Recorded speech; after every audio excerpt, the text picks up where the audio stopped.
Thank you for joining us today. So today we will be talking about expanding into the new markets in Southeast Asia. So we have myself, Jeslin Bay, the CEO of Blackstorm Consulting, and also we have Desmond, the co-founder and CEO of Stark Media. Okay. So you can feel free to connect with us on LinkedIn by scanning the QR code here. Okay, so today will be only two of us speakers. So we'll be discussing on a few topics regarding this main topic about expanding into Southeast Asia. So if you have any question regarding Southeast Asia, please feel free to actually leave your messages at the chat box during our discussion. All right. Okay, so maybe before we begin, we can do a short introduction about ourselves. Maybe I will start off first. So I'm Jeslin Bay, basically representing Blackstorm Consulting. So in Blackstorm Consulting, what we do is we scale businesses in Southeast Asia, bringing companies from one market to another market. It could be startup, it could be SME, or it could be corporates for a specific project itself. All right, so I'm actually pretty also involved in some of the startup accelerator program as mentor, in Taiwan, Malaysia, and even advising companies from Hong Kong as well as Korea.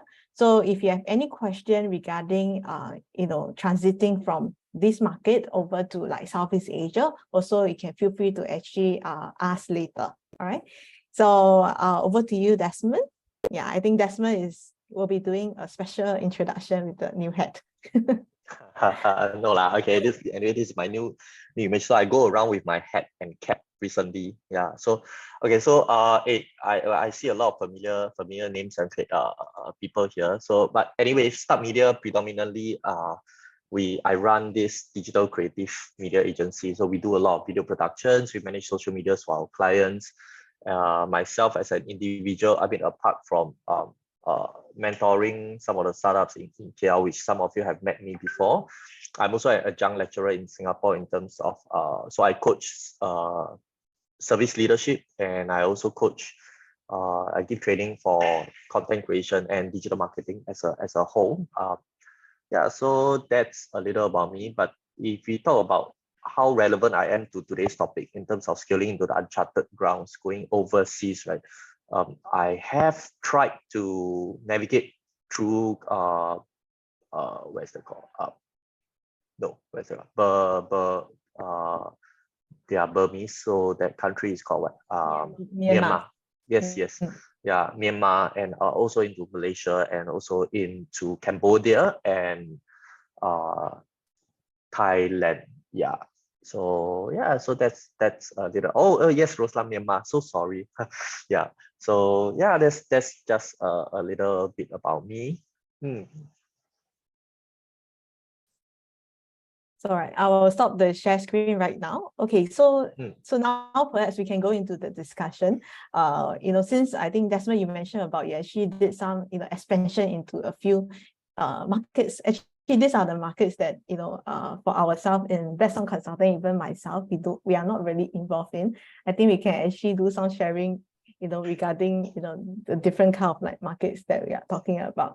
Yeah. So based on like what you have been doing, right, before entering a new market, I think most of the time for us, even when we help clients, right, we will do some sort of like market research to find out a little bit more before we feel that there's a potential opportunity in that area itself. So what would be the most effective way to do market research when it comes to identifying potential opportunity in Southeast Asia? Definitely not survey, if you ask me. Definitely not survey. I think at the end of the day, surveys, as much effective it is, you can gather data, stats, but going on site, on ground, speaking to the people that are going, talking to the relevant partners and the people and the industry experts in the country itself. So just maybe an example will be Cambodia. When I thought that media was, because I run social media for a lot of clients. I mean, even in the past, we do a lot of video production, right? So when I first went to Cambodia, Siem Reap, the first thing I realized was they are not very Instagram, but Singapore itself at that point of time, which was about 3-4 years back, we were very Instagram driven. In fact, everything was pivoting towards Instagram. People were dropping out from Facebook. But in Cambodia and in Myanmar itself, especially for Myanmar, Facebook was huge. Yeah, they valued Facebook more than Instagram. So these are data and stats that although Facebook and IG can give us, we can pull up data from maybe like SEMrush or so, right? They will share how many people or what are the numbers of people using this kind of platforms. But when you go down to talk to the relevant people, they give you another answer. And then they will show you, they were like, oh, see, this is our Instagram, you know, we are not active there, but the Facebook, this is our reach. And then they show you what is real on site, on ground. Yeah. And this can only be done when you have relevant partners, friends, or even clients, or people that is going to onboard with you, or associations. I mean, in Singapore, we have a lot of association. I think in Malaysia, we have association as well. So you have to gather the data from all these people rather than plugging things online, you know. Yeah. Yeah, I think one thing you point out is like, you know, getting from the locals definitely is more effective as compared to like, you know, those like textbook kind of like way of doing it, you know, surveying, right?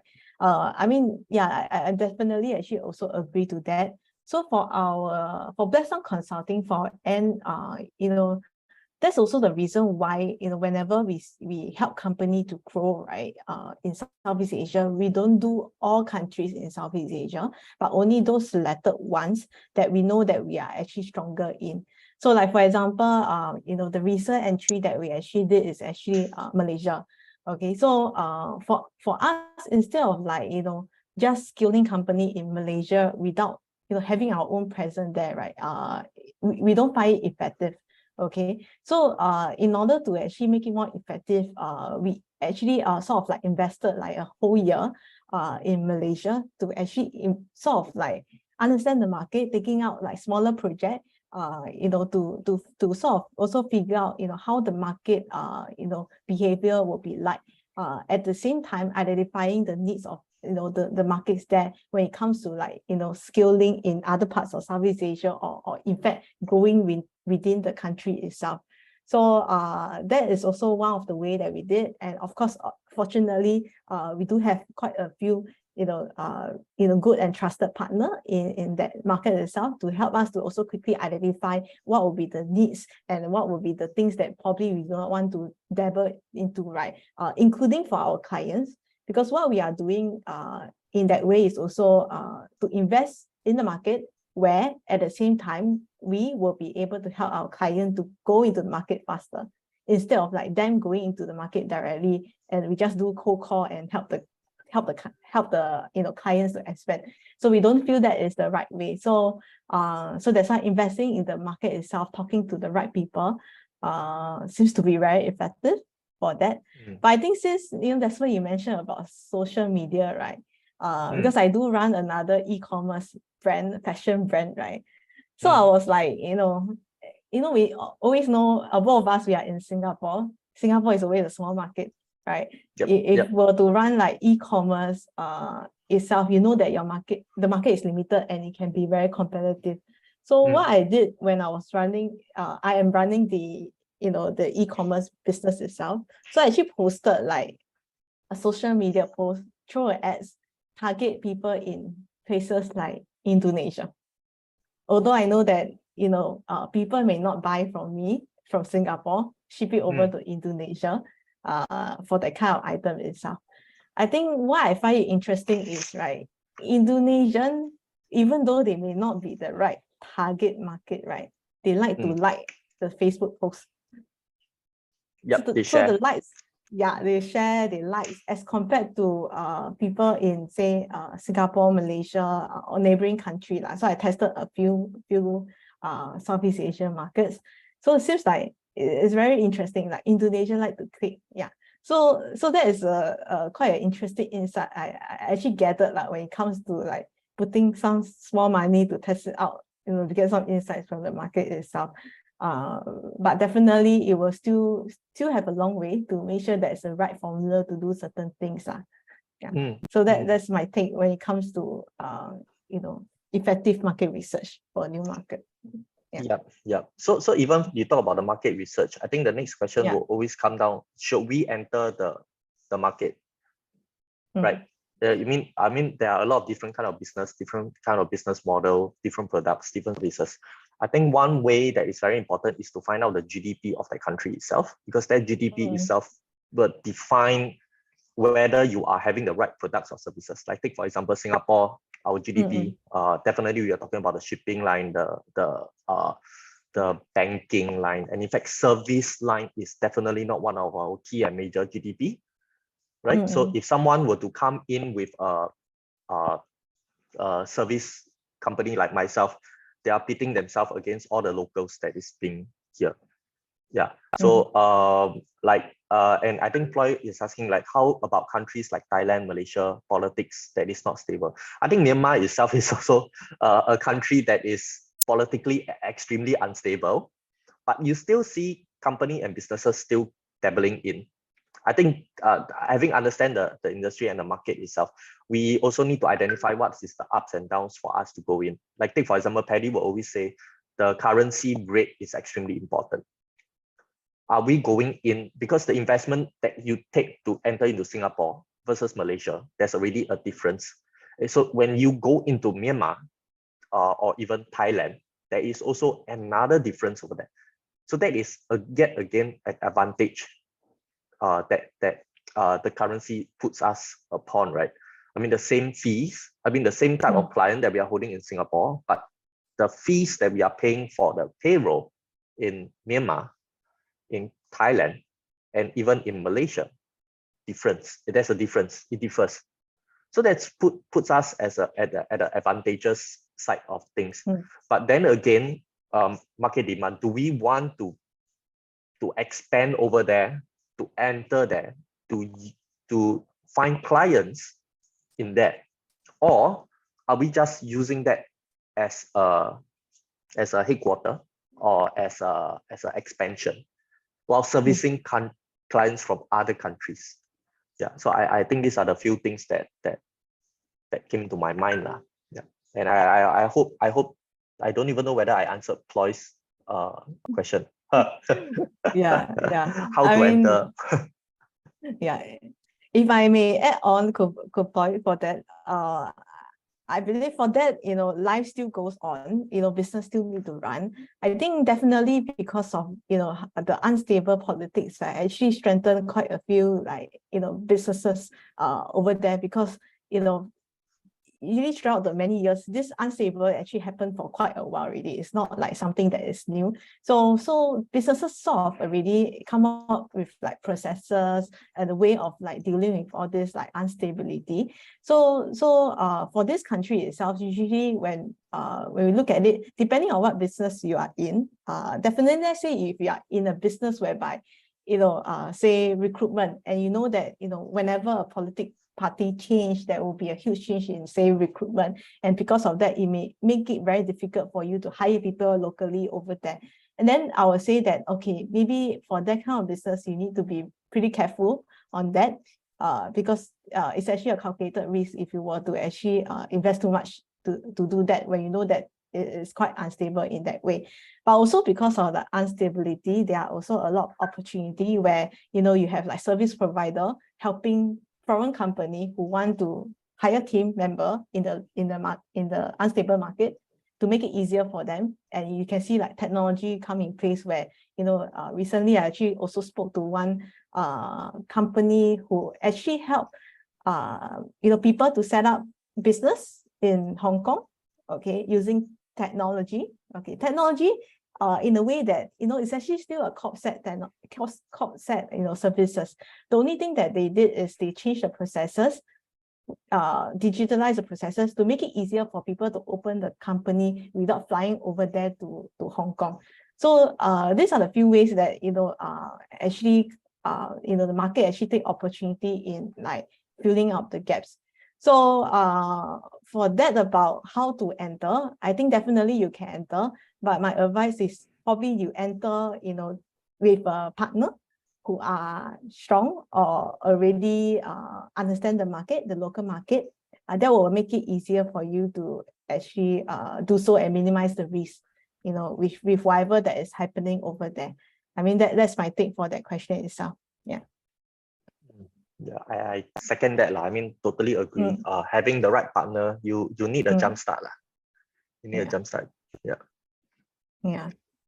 I mean, to be honest, I think, different country, different market probably have their difficulty. Yeah. Probably if you look at, Singapore, the difficulty is sometimes too structured. It can make it difficult also for people to do business over here. So I mean, that's probably also one of the challenges that we may have, right? Yeah. So yeah. So since we talk about entering market, when Kunpoy asked for the question, right? But what would be the kind of market entry strategy you think is more suitable in Myanmar and Cambodia? Yeah, I mean, this is something that I'm actually not very sure also. So based on like what you actually feel or what you did, right? At the moment, how do you think people should enter that market? How to enter? I mean, these are two markets that I've been observing for many years, but yet I'm not in. So I think that itself already speaks something. So these are markets that you really need to, like what you say, you need to jumpstart, right? You need to know people. But ultimately, the best people that can get you in, you need to work with the government. It's the same with all countries. Any country you go, if someone can bridge you with their government, it eases off things.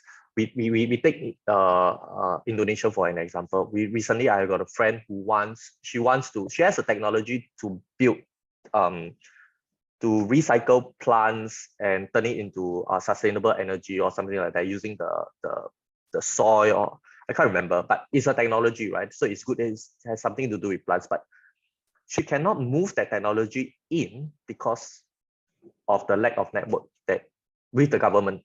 And you know how governments actually might work in Indonesia, right? You really need a lot of strings, a lot of backdoors and everything. So she didn't have that. So what she did was in Singapore itself and Malaysia, she found friends who has the network, and then they bridge everyone. And of course, it's a partnership deal, which I cannot reveal how the partnership is being structured, right? But with that, she was able to penetrate and go into Malaysia. In fact, just 2 weeks back, not 2 weeks back, 3 weeks back, they signed an MOU with one of one company and a government step board in Indonesia itself, in Jakarta. So, but the whole thing took 8 months for her to fulfill that, because within the 8 months, she was trying to find the bridge. And that really shows that companies or businesses like Blackstorm, right, which has the bridge and the gap, which has the capacity to bridge the gap, that gives you that accelerated growth to penetrate. Yeah, so it's difficult. I mean, it's really difficult. How many of us were there to just fly over and go for networking and tell people that, hey, I want to run the business here? It's really uncharted waters, if you ask me. Yeah, I mean, actually, in different country probably have different grants that can tap on. Maybe that is also a way where you can go for immersion trip or to get yourself a little bit exposed to like what is changing in other markets, other country. Like in Singapore, if you are a Singapore registered company, there's this market readiness assessment grant that you can actually tap on to look at it, or even accelerator programs that provide such opportunity itself. Yeah.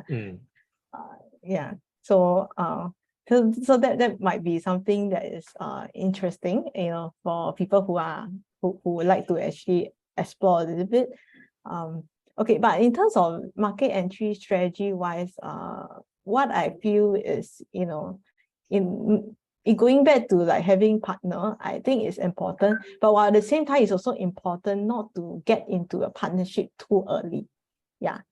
So what we always advise our client would be, right, you can go around, striving some partnership, to test it out. It will be good to do so at the MOU kind of level. That will be good. But figuring out how to work together will take a long time. Yeah, like what Desmond you mentioned, 8 months, 8 months. Which 8 months sometimes can be quite fast for is still considered quite short for some cases. Some cases could be 1-2 years before you actually even find a JV partner, like when it comes to a different a new market for yourself. It is so usually your advice is go with some sort of small partnership, have an MOU, test out on the project itself. Only then you look into whether is it possible to actually have a more kind of stronger relationship in paper lah. But at the end of the day, I think one thing also to be clear is not put out too much barrier, especially when it comes to market like Southeast Asia. Because Southeast Asia can be as complicated as every business deal may be because of relationship. Yeah, especially Malaysia and Thailand, that two markets that could point out earlier.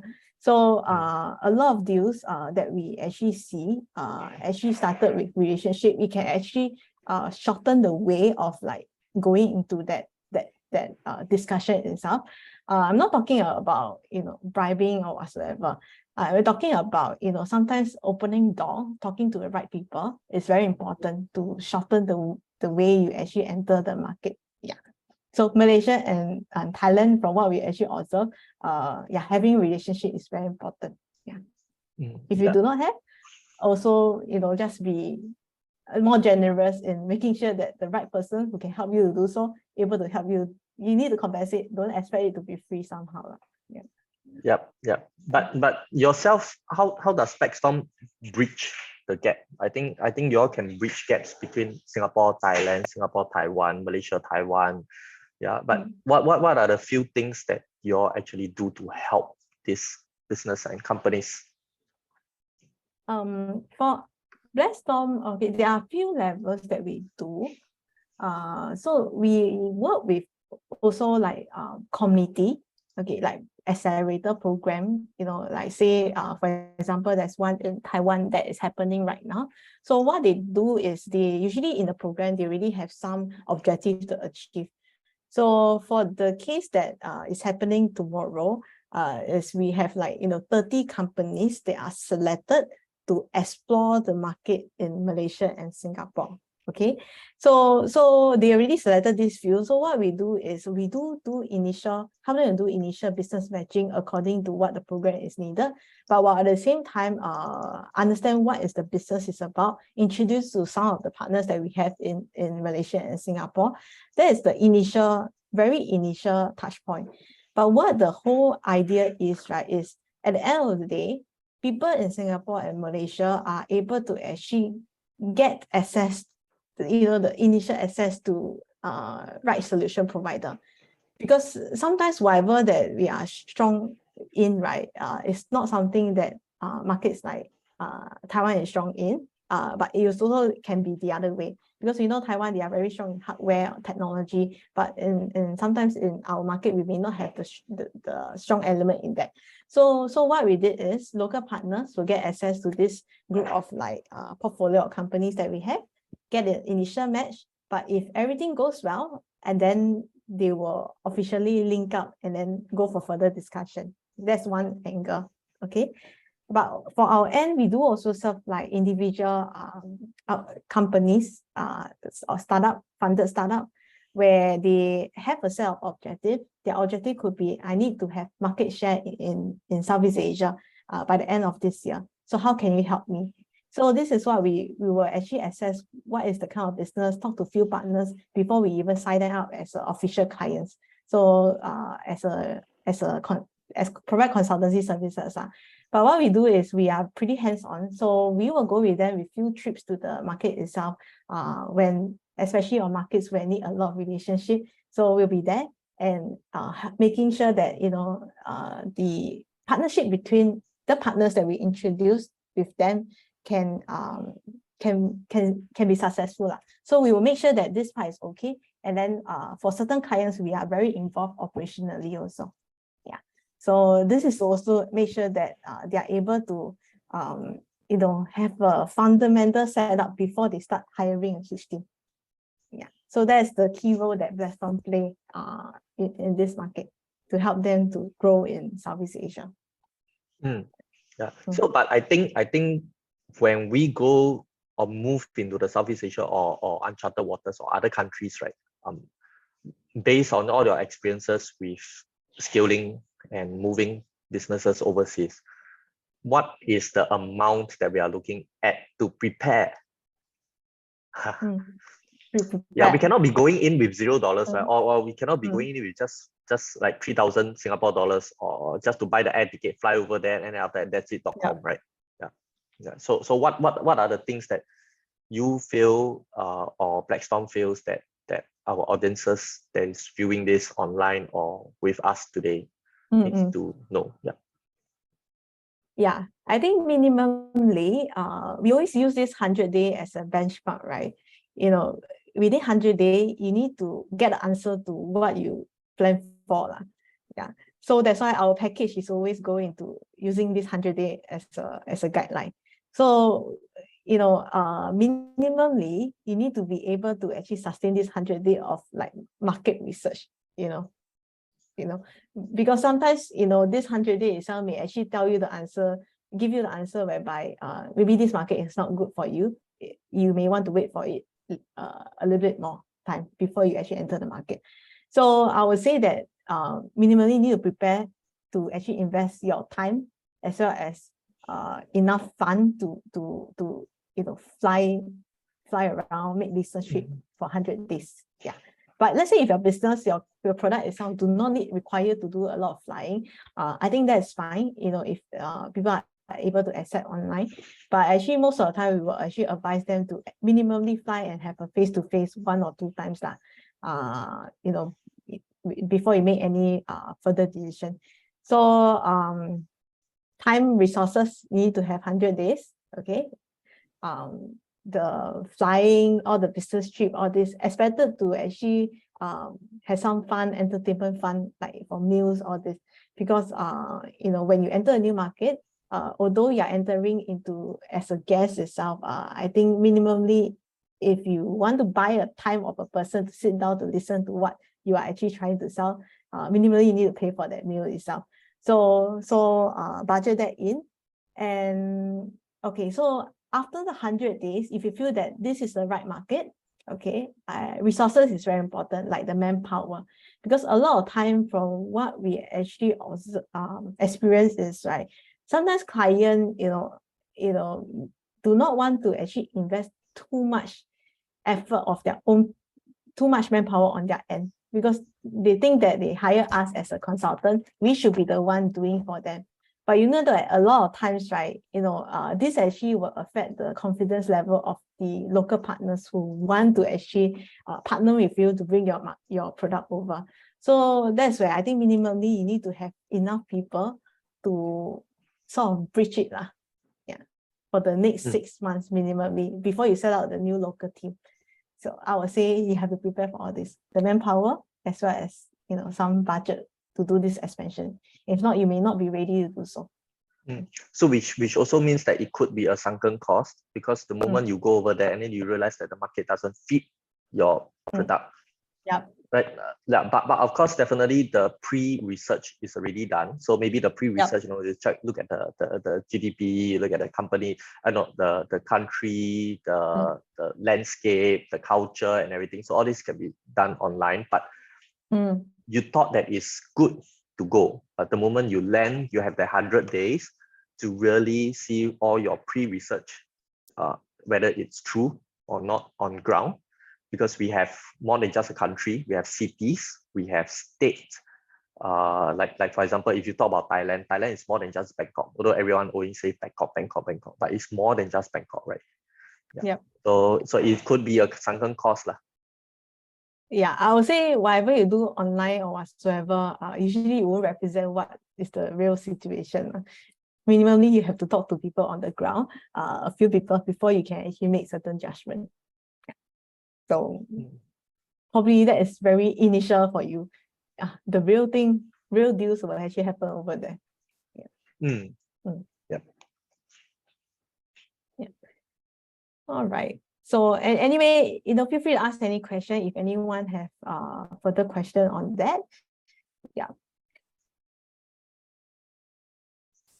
So Desmond, I think you do a lot of like TikTok video, or also like social media, right? So talking about market like Singapore, what are the few trends that you actually observed recently, especially, for foreign business who want to enter Singapore? Yeah. I think if we are talking about digital online, the habits are very much similar across many different countries. But if you talk about Singapore itself, the three fundamentals of content, the thing has to be a fundamental for TikTok. It has to be educational, not has to be lah. These are the advantageous content: educational, humor, and the last one is actually emotional. So anything that captures emotions, anything that captures humor, and the last one is educational. Yeah, people follow, like for example, Jing Chi. I don't know whether it's here or not. He built his platform based on education, right? A lot of things that people would watch is because they want to learn. They need to find a reason and purpose to follow your social media. They need a reason to watch your YouTube or any other platform that you have been putting your content up on.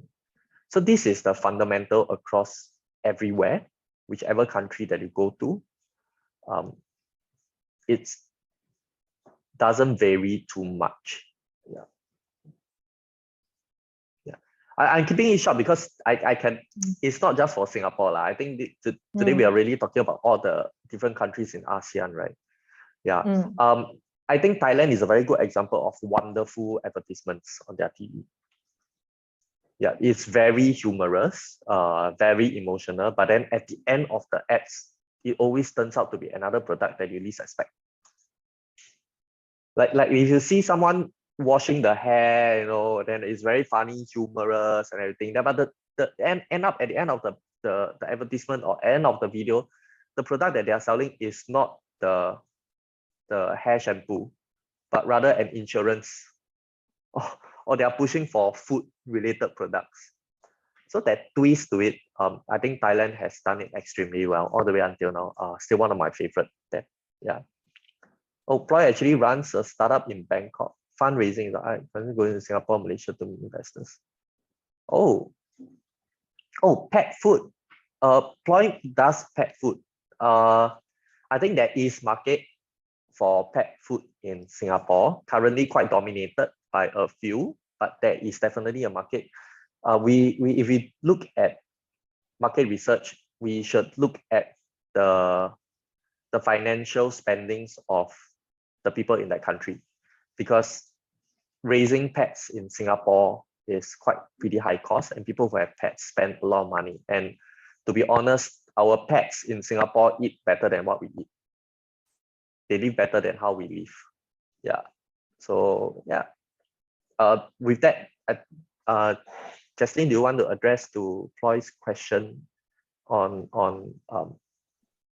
going to Singapore or Malaysia? Yeah, to meet investors, which investors is better, Singapore or Malaysia? Okay, yeah, I think maybe before I answer Singapore, I mean, definitely when it comes to fundraising, Singapore is a financial market, right? So, you have this reputation. And also because of capital gain tax is actually 0%. When it comes to as an investor, if you actually exit, right, you don't need to pay high capital gain tax. So that's a reason why Singapore has a reputation of that, for fundraising. Okay, when it comes to like meeting investor, actually this is a common question that people ask. But I think the question that I'll ask back is right. Are you going to like connect, just go to investor and knock door? I think that one it won't happen. But what you can do at the first level, first stage is right. You probably want to actually find out a little bit more what kind of investor are you targeting here first. Okay, and then attend some of the events that the investor will be around also. I think that's where you need to hear a little bit like what is the angle that they are moving towards, especially when it comes to pet food, right?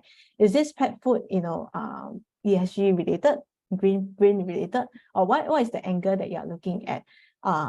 Yeah, or if not, probably you may need to look into like corporate investor who are in that space. Like what Desmond mentioned, it may be dominated by some of the players already. That probably is the kind of like investor you may want to look for, especially supply chain, all these are already sorted out.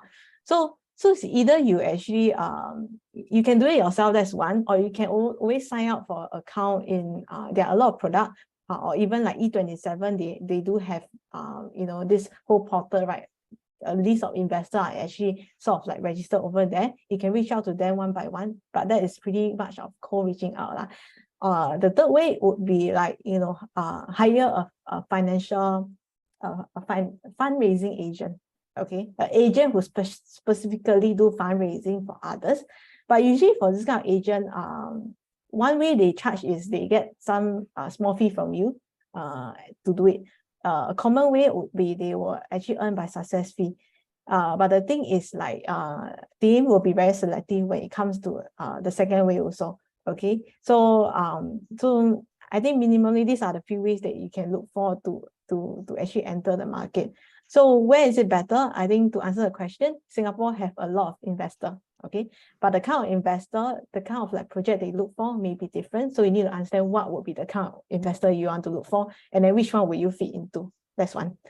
For Malaysia wise, Malaysia, yes, I think the market for pet food is there.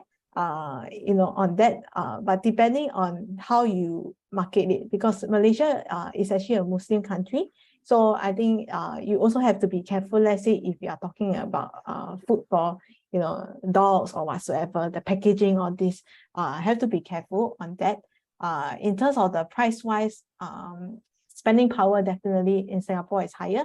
But the production, if you are looking into like getting somewhere to help you to produce while you serve the market itself, then Malaysia might be something that you may want to look at. So you can even go to like a producer of pet food. They can potentially be your investor also. So depending on how you actually strategize your fundraising activities.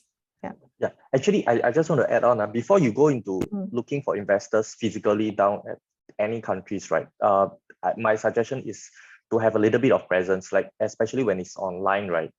You can try to sell, if you have a digital commerce platform, you can try to sell it, market it into Singapore first. Any form of traction, even a Facebook that you set up with the brand, and then you put maybe like ABC or XYZ Singapore. Yeah, any form of traction to let them know that you are serious in entering the market before you get that. Because this is one of the draw points for investors to think whether they want to spend the time. Their time is money, just like all our time is all money, right?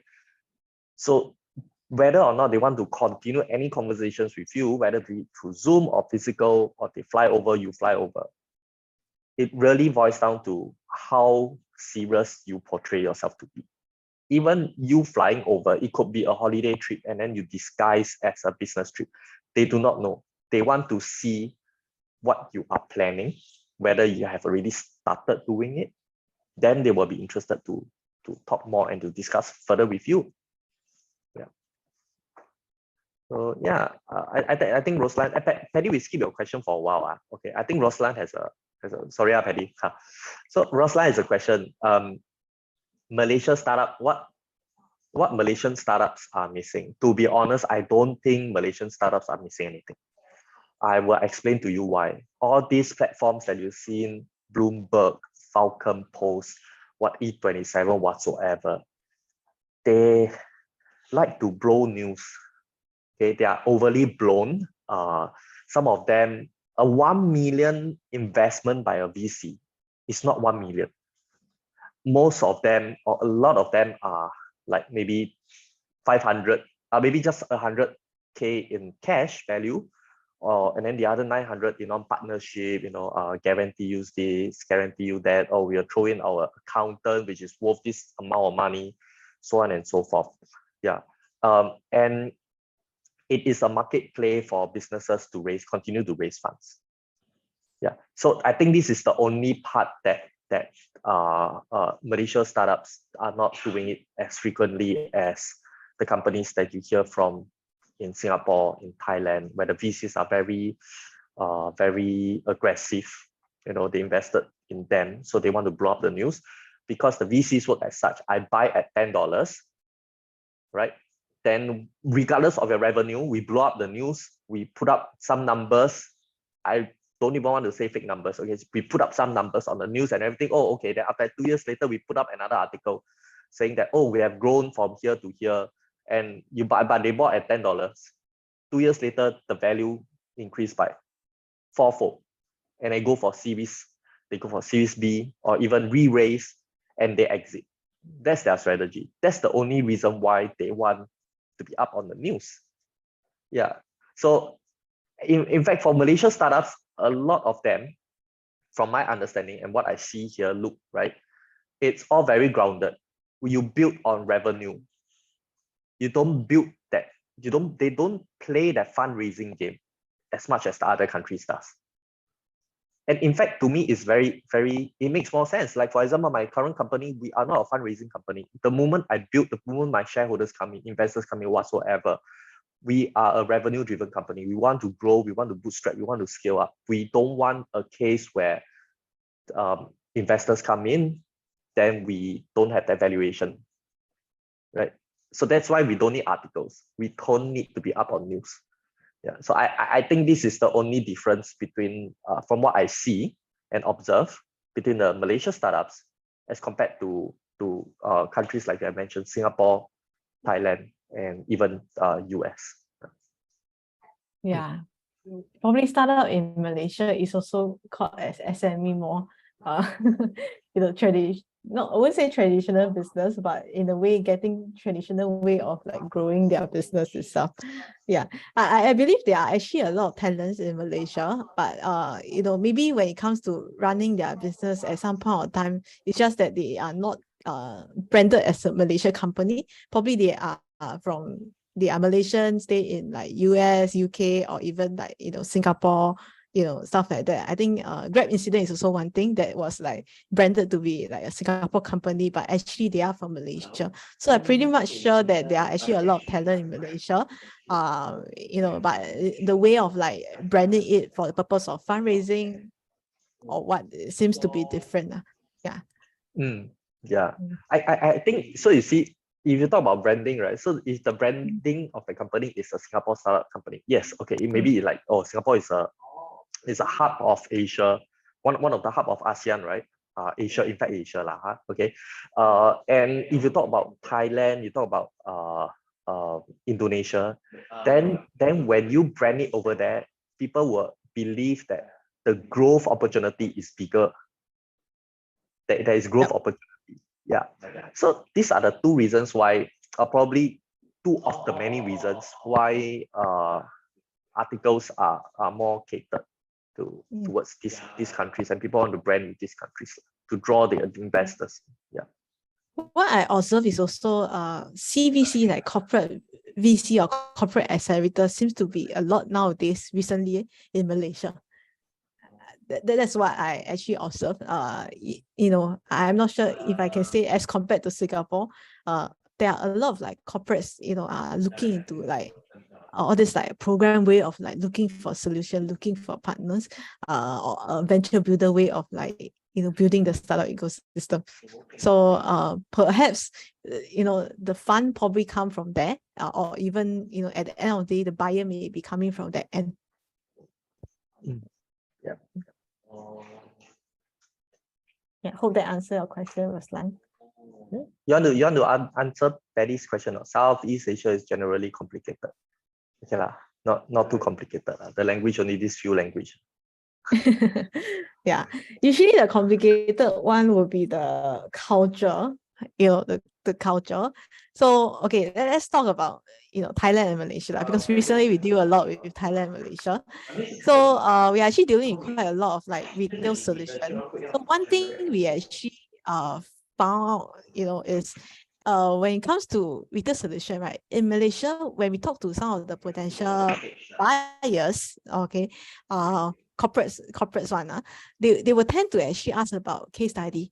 Okay, do you have actually local case study? Although the solution itself have a huge base of like case study in their home market lah. So usually you'll receive the question about any case study, any people already adopted this here in Malaysia. But when you bring it to Hong Kong, Thailand, the difference is the people want to be the first one to do so. They want to know that you haven't none of the competitor already adopted this. They want to be the first to do so. So I think the conclusion that we actually come up with is like, seems to be like, branding being the first, right, is very important in Thailand as compared to Malaysia when it comes to this particular itself, the retail angle. So that's the insight that we found. I think one of the few ways of the complication is also cultural dealing with partners.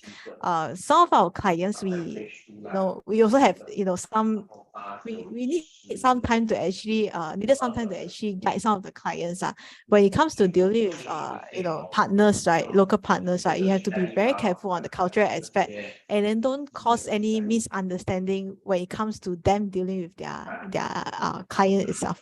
Yeah, so this is something that we always need to be very careful when it comes to managing that. Like for example, some clients may accidentally reach out to the end buyers, while actually the right way is you need to go through the partners itself, because that was handled by the partner. If not, it will cause confusion and all cause misunderstanding.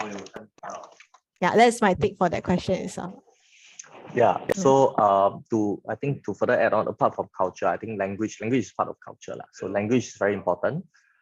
If you need to understand your business. Are you a B2B or B2C? If you are B2C, then how are you going to market it? And then when you market it, you need the tools. So what tools do they use more commonly and frequently in certain countries? Like for example, Thailand, the communication channel that they use is not typically WeChat. It's not typically WhatsApp, right? Some countries are more WeChat driven. Some countries are more, what's the other? Taiwan uses it a lot. Okay? Line, yeah, Line. So, and then the market reach tools that they use in different countries is also different. So I think that's one. And then the servers that they use to host whatever things that you are doing also matters. Like for example, the IP address. I don't know whether that counts or not. Okay, this is a bit too technical lah. Okay, but you need to understand more than just the culture and the language, but rather also dive deeper into the tools that is most used to your benefit. So these are the few things to research, and it's also a barrier sometimes because you are not familiar with the tools. And then, like for example, when I went to China, the first time I went, I was in a culture shock. They don't use Facebook. They are very on WeChat, and Singapore at that point of time, we were just growing on WeChat. And their influencer marketing still works. Their outdoor advertising still works. They are even to the form of giving out leaflets still works. And these are the things that has no longer worked in Singapore. Yeah, so you need these two things. Of course, language was a barrier for me because my Chinese is only like so average, can be used in Singapore and Malaysia only at max. But we talk about business Chinese is totally on a whole different level. Yeah. So these are the few things that we must really take note of when we are entering different countries and different markets. Yeah, the tools definitely. That's why we have Line, WeChat, WhatsApp, Telegram for different markets. Is Singapore, another question is Singapore, Malaysia, Thailand, Indonesia more technologically advanced? You know, I think depending on what angle you talk about. Yeah. Desmond? Sorry, again? I was looking at that question. Yeah. Again. So the question is like whether is it Singapore, Malaysia, Thailand, or Indonesia are more technologically advanced for startup to start. Yeah. Honestly, I don't think Singapore is the most technological advanced. Yeah, foreign attract startup. Yeah, mostly we attract. Most of them are foreign attract startup. Yes, honestly speaking, you look at it, we are just branded. We are just branded as a technological startup based company. Those startups like to come, but end of the day, when they come here and then you look at the people working on the technology, where are they from? BeLive is an example. They built their technology for Rakuten and Zalora Livestream, super big companies in Japan. Do you know their technology comes from Thailand? The developers are in Thailand now. I know them personally and I know them very well. And Grab, half of their tech team is in Singapore. Yes, half lah. I will only say half lah. Where's the other half? They're all over the place. They are in Thailand. They are in Malaysia. They are all over. I think the only thing good about calling ourselves technological advance is only in terms of branding. Yeah, but you look at the people who are really, really good at it, the hands and the legs. These are the people that matters more. Yeah, so I would say Thailand and even India, their technology is a little more advanced than what we have. Yeah, so Singapore have a lot of foreign talent. I think also to answer the question, like Desmond actually raised out about Grab, right? Half of them are actually in Singapore. Those kind of role probably are more towards like say data. Okay, the data side. There's a reason why also because I think in Singapore the infrastructure in terms of the IP, intellectual property, is stronger definitely when it comes to Southeast Asia. The protection itself. So that's why there also reason why some startup, right, when it comes to fundraising, right, they may be asked to actually set up a regional HQ in Singapore. Okay, that's one way. Another reason is also let's say if you are dealing with some bigger company like corporate company or what, right? Because many of them already in Singapore as a regional HQ.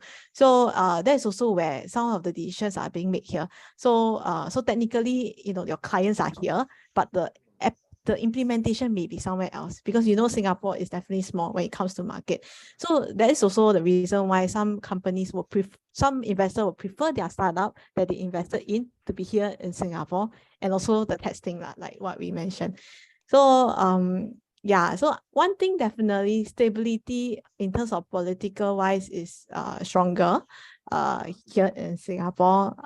Not sure about this is wrong. So let's not talk about that. But in terms of stability, but even if you talk about politics, at the end of the day, we are running a business. It has nothing.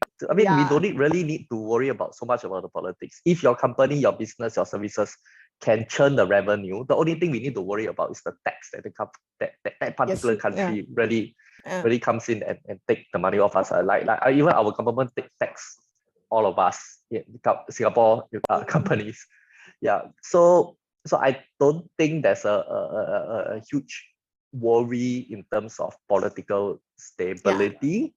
If your company is making money, you can enter any countries, any market. IP and people are more straightforward here in Singapore, so more structured lah. So in terms of like the risk in terms of the differences that you will get, right, it's pretty much there. I think that's also a reason why big brands in Singapore. So tax is also a huge reason because Singapore government tend to actually attract big brands over here with huge tax. Even sometimes could be providing the office or rent at the subsidized rate. Yeah. So it has been the strategy of Singapore government for many years. Yeah. So that's the reason why big brands are here. Corruption. Okay. The thing is, okay, political instability, right? Sometimes do affect some startup. Okay, depend. Let's say if you are dealing with like projects that is always like government related or government link corporation GLC, right? Actually, to be honest, it may affect. So let's say because upcoming there's like state election. So if you are dealing with like state government, right, and you not sure whether it will change or whatsoever or not, agreement may not stay actually, after election itself, and that is very common. Okay, and if for local partners, they will probably tell you that also. So anything that you want to deal with, like government projects or whatsoever, you will have to actually observe the environment in the politics space also, because your deals may not be there, even though sometimes some agreement may be signed, and then there are some changes because of for political change or whatsoever, and that happens in Malaysia. Yeah, I can say so based on our experience. Yeah. Right. I think for every country, whether it's just whether it's formal or informal. I mean, let's not name the countries, right? But let me draw you an example. In Singapore, everyone will say that, oh, the government is not corrupted, business dealings, everything is quite safe and stuff, right? Let me just share. In Singapore, when we pitch for a government project, there must be 3 pitches. And out of the 3 pitches, technically by right, they will select the cheapest or the most credentialed. But there are also cases where 4 pitches goes in. All right, they didn't choose the cheapest. They didn't choose the one that's most credentialed. They chose the person that they know, but all they need to do was in their report, they have to craft out a beautiful article or essay written why they chose this. Right? There's 1,001 ways to explain to give reasons why we make certain decisions. And so you ask me, is it corruption? It's not corruption, but it's just whether it's official, whether it's the whites or the black, right? Yeah, so no money is transacted, of course, but on the government side, do I score point if the project is given to someone I know and the project flows very well? I score point and the government gives me a bonus if I'm on the government side of things. Yeah, so I think it is more than just talking about corruption. I think everywhere, every country that we go to, you want to work with the government, you make sure you know the people from the inside. You have to know the people from the inside. Yeah. Business development need to happen. Yeah. Yep. And you need to show them what you're capable of. I mean, of course, there are some countries where you know that you can actually open up your wallet and after you score the deal, right? But that is also a risk, whether you all want to take that risk. In Singapore, that risk is extremely high. Yes. 99.9% of the chance you will get caught, even if it's 3-4 years down the road. There are some countries who don't do that. So as business owner, that's the question forced on to each and every one of us. You want to run the business, you want the deal, or you want to run it ethically, and then you touch your heart, or are you a pure business person? You want the deal so badly, you go in, you pay $10, you get a $100 deal. Yep. One last question that we actually have here. I'm trying to search for partners from Middle East. Yeah, Middle East areas of concern. Yeah, this one must get Paddy in. And I'm like, just you can. Yeah, Middle East. Okay, wait. What are the areas of concern for companies before they come to Southeast Asia, especially for Middle East? Reason they have money, quite vertical over there, and Southeast Asia is less. Okay. Currency, I think. Okay, I think, yeah, Middle Eastern, yes, they have the money to come in sometimes, but when it comes to that, I think for us, yeah, in a way, because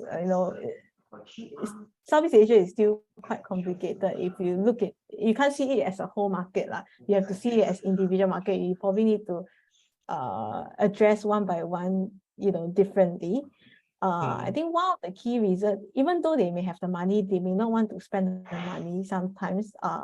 In some cases, which is there's also there might be a reason why lah. Probably there are also a lot of people taken advantage of, like, getting some of the money from that region over to this market, but didn't do as well as what was promised.